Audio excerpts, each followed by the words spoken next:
नमस्ते बच्चों, नोटबुक में आप सभी का स्वागत है। आज हम एक कहानी दो बैलों की कथा पढ़ने वाले हैं। इस कहानी में कई सामाजिक संदेश निहित हैं जो हम सभी के जीवन से गहरे हद तक जुड़े हैं।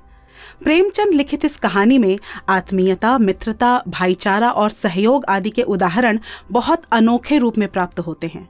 इस कहानी के मुख्य पात्र दो बैल हैं जो अपने मालिक के प्रति बहुत कृतज्ञ हैं। वे अपने मालिक को छोड़कर कहीं नहीं जाना चाहते। कहानी के माध्यम से कृषक समाज और पशुओं के बीच के भावनात्मक संबंध को लेखक ने बहुत अच्छे ढंग से दिखलाया है। इन दो बैलों की कहानी के माध्यम से लेखक ने मित्रता के महत्व को भली भांति समझाया है।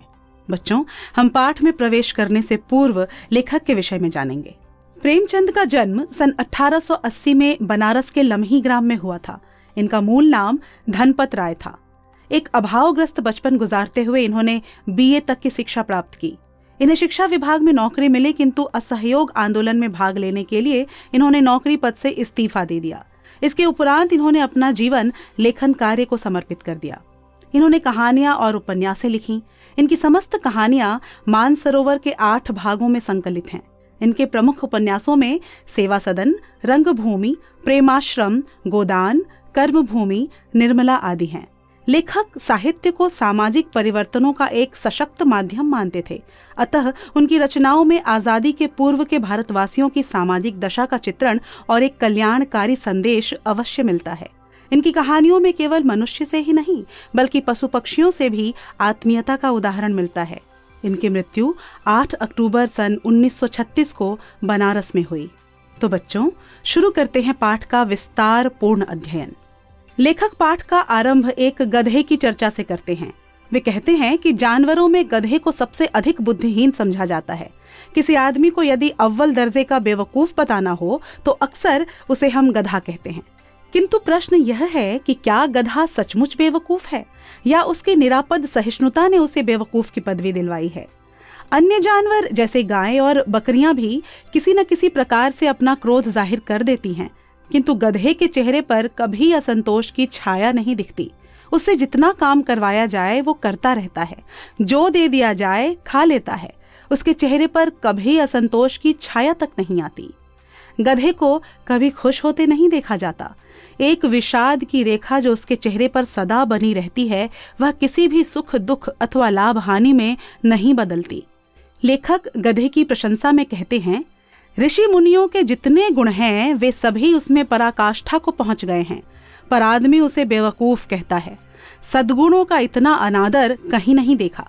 लेखक के अनुसार सीधापन इस संसार के लिए उपयुक्त नहीं है, अर्थात सीधे साधे लोगों को इस संसार में बहुत से कष्टों से गुजरना होता है। उनकी सहनशीलता का फायदा जिसे मौका मिलता है वही उठा लेता है। लेखक अपने समय में भारतीयों के साथ अफ्रीका और अमेरिका में होने वाले दुर्व्यवहार को भी इस प्रसंग से जोड़ते हैं। वे भारतीयों के लिए कहते हैं, देखिए ना, भारतवासियों की अफ्रीका में क्या दुर्दशा हो रही है। क्यों अमेरिका में उन्हें घुसने नहीं दिया जाता? बेचारे शराब नहीं पीते, 4 पैसे कुछ समय के लिए बचा कर रखते हैं, जी तोड़कर काम करते हैं, किसी से लड़ाई झगड़ा नहीं करते, 4 बातें सुनकर गम खा जाते हैं, फिर भी बदनाम है। सहनशीलता के गुण को मनुष्यों के उच्चतम गुणों में स्थान प्राप्त है, किंतु यह विडंबना ही है कि ऐसे लोगों को असभ्य कहा जाता है और ईंट का जवाब पत्थर से देने के गुण को सभ्यता का प्रतीक माना जाता है। जिस तरह पर्ल हार्बर हमले के बाद कुछ समय के लिए जापान का लोहा समस्त विश्व मानने लगा, किंतु इसका परिणाम नागासाकी और हिरोशिमा के विध्वंस के रूप में सामने आया। गधे के अलावा पशुओं की एक और प्रजाति है जो कम गधा है।